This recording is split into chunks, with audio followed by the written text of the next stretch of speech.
It's a 911 moment in law enforcement, with police departments nationwide losing officers. Well, it's nowhere near as dangerous, which is awesome. After 5 years with Chicago PD, Officer Justin Lawler joined the force in Palm Springs, California.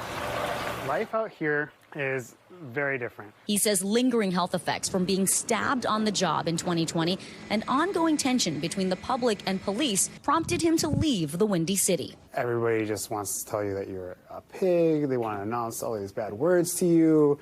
And I'm honestly just trying to help people. But coming out here in Palm Springs and like this city, the police are respected. What role did the incentives play in you choosing Palm Springs? The incentives, they did play a good part because, I mean, it was a big benefit over the other desert cities, and that being close to the LA area. Palm Springs Chief Andrew Mills says the department offers bonuses and factors in time served in its pay packages to recruit experienced officers. What are the reasons that officers are giving you for why they're leaving some of these bigger cities? You know, it's all individual, and this was a horribly tremendous experience over the last few years where you had COVID, the uncertainty of whether or not you're going to come home because of that, and then rolling that right into a lot of social unrest. I think that they're looking for that community where they see support.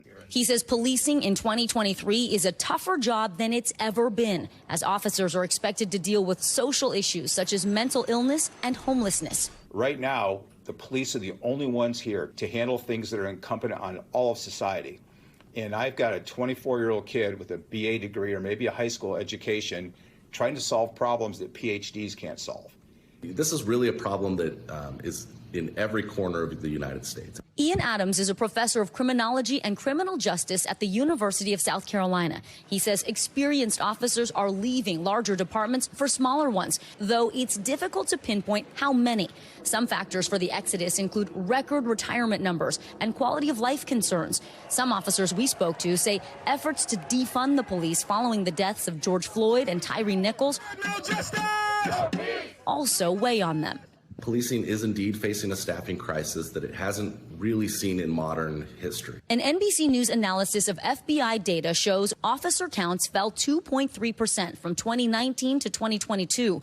It's prompting agencies to compete for the best officers with new incentives. New Orleans PD offering a $20,000 hiring bonus for experienced officers. North Las Vegas Police offering $30,000 and $5,000 for moving costs. Officers who are military vets get another $5,000 to sign. The city of Alameda in Northern California offering a $75,000 hiring bonus to both transfers and academy graduates. That's on top of a starting salary of $110,000. Compare that to NYPD, which recently raised its base salary to $55,000. The staffing shortage is also a matter of timing. Some 100,000 officers hired under the 1994 Violent Crime Control and Law Enforcement Act are now retiring. What does that mean for public safety in the cities where these officers are leaving? It has horrible effects on public safety. When you have large numbers of officers leaving our cities that are most in need right now, following record increases in homicide and other forms of violent crime in the last few years, obviously we have a public safety problem.